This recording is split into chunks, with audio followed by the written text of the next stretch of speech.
Hi, I'm Chris and welcome to the Epix Systems walkthroughs. This particular walkthrough is all about adding a new operative to the system. Of course, you may refer to your operatives as technicians, engineers or fitters or anything like that. So for the purposes of this demo, we're going to call them operatives. We'll be using our demo system. And the demo system may look slightly different to yours, so menu items might be slightly different, or wordings of certain things could be slightly different to yours, but the concept again is still the same. Now, in order to add a new operative, or indeed edit one, you do need the relevant permissions to do so, and also potentially the correct menu items to get into that setup area as well. If you haven't got those, and you think you should have, then you'll need to request those via your line manager or whoever deals with the system at your side of things, and it may well be that they need to request that of us to make that change to your login. But once you have those, you can then get cracking.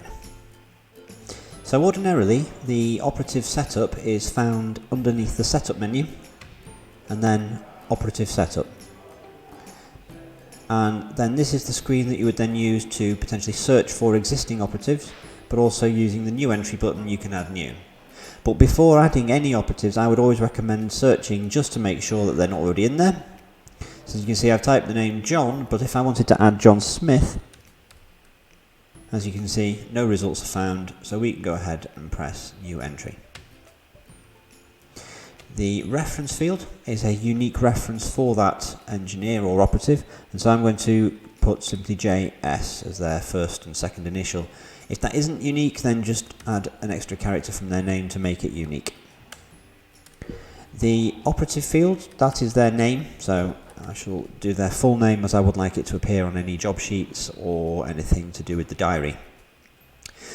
The email address is the email address associated to that operative, so if they have an email account set up on their handheld device, for example, then this is the email address that they would use. So I shall add a John Smith at epixsystems.co.uk. This field isn't particularly relevant to what we're doing right now, so you can leave it blank. The email on issue job tick box there, that will, if you have that ticked, when you issue a job using the system to this particular operative, it will send them an email copy of that job. If they are a mobile engineer with the PDA app, then that's not particularly relevant, so you can leave that unticked. The contractor and depot fields are relating to your own company, and the information in those may or may not be required depending on how your system's set up. If you split out your workforce into different contractors within your system, then you may want to specify that this particular operative only works for that contractor. So in our system, this is a demo system. If I press on the question mark, I get the 3 divisions of our demo system. So if I was using John Smith under the AN Maintenance South, I would select the South division. But if he is to be available for all aspects of work across all areas of our company, then I would simply leave this blank. And the same thing applies to depot. The depot underneath each of the contractors, if you wanted to allocate the work solely to that guy to be used in that area, you'd do the same for depot.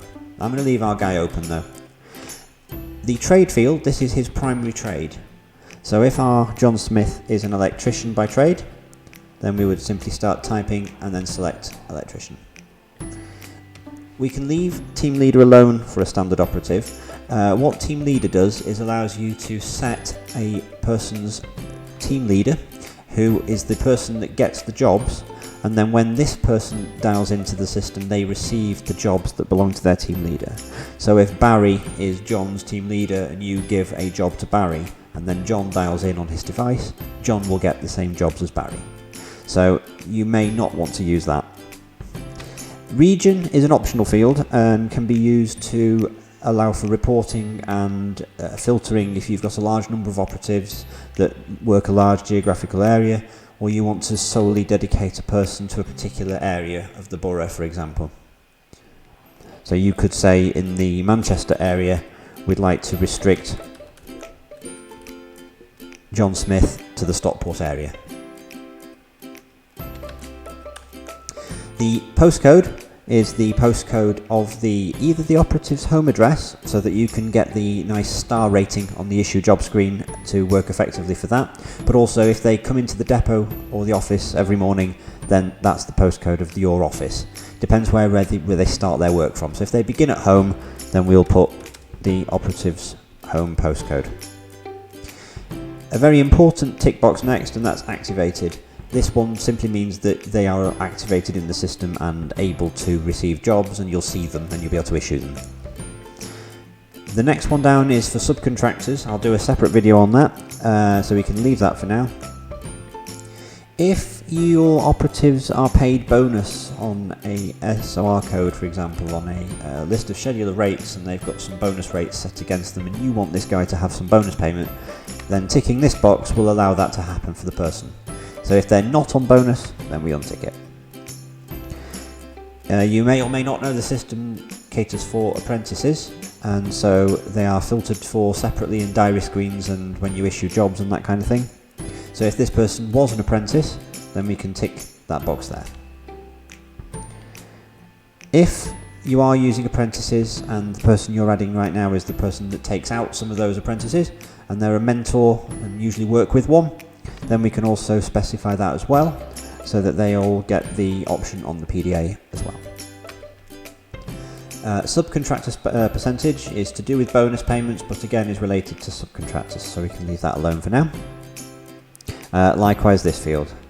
The registration number field is not their van registration, it is their registration number for any professional bodies they happen to be a member of. For example, if they're a gas safe engineer, then this would be their gas safe number. So the top section, that's about them, and the next bit down here is how you would like them set up within the system to do with the configuration of the app and their issuing of jobs. There is a system option that controls how many hours you want to send jobs out to them in the future, and also at what time of day you would like to send them as well. So normally that's set at system level and you don't need to touch this. If you do have a specific requirement for a individual engineer or operative that they have their jobs sent out at a different time, or indeed they get more jobs more frequently, then you can set that on an individual basis here.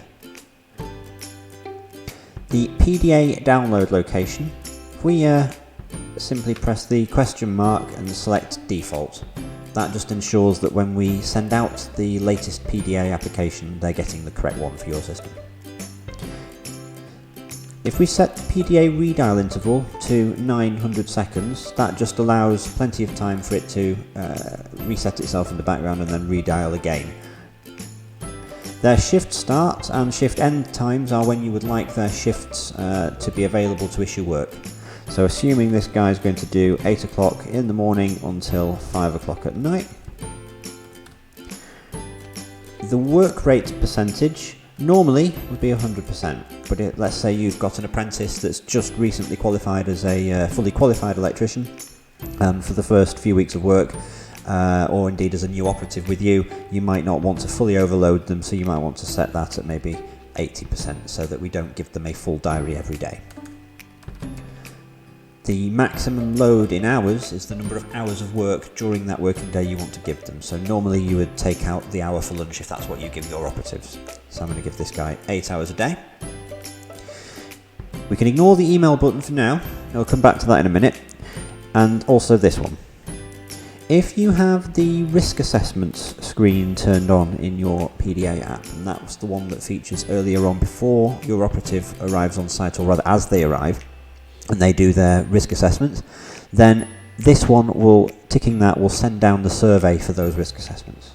If we don't want that screen, or you don't have risk assessments, or you don't want this person filling those in, then you leave it unticked.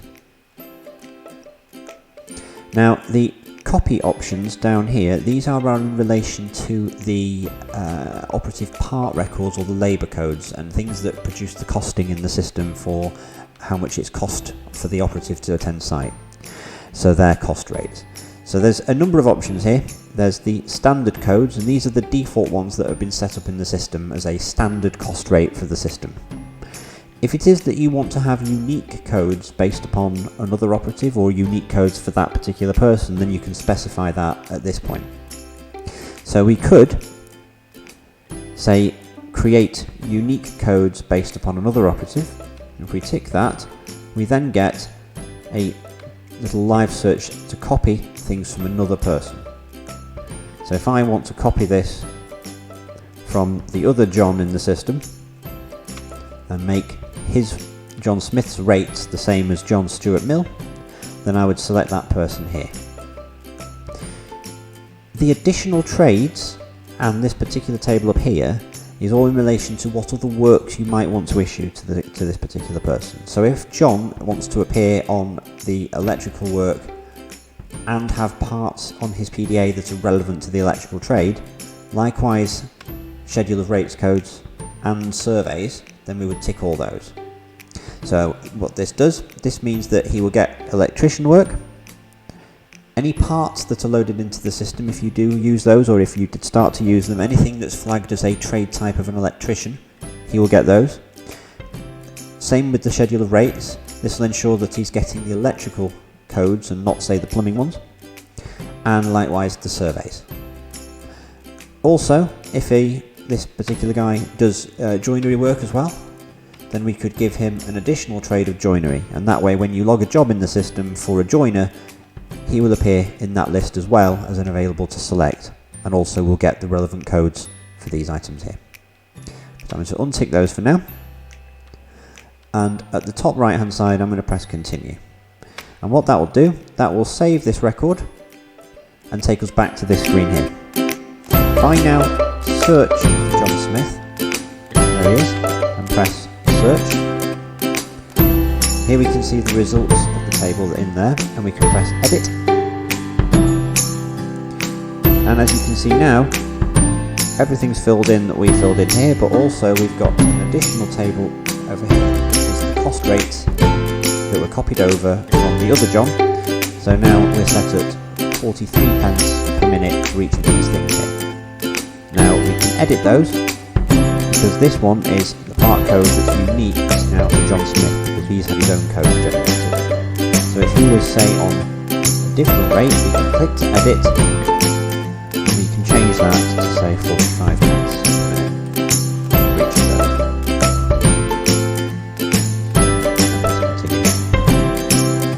So once you've saved changes to the operative parts, you will then see that if we come out of that particular operative and go back into editing, that they have now taken a cost rate of 45p a minute. So any visit that this particular guy does will be costed at 45p a minute for the standard travelling time, same for after travel and their on-site time.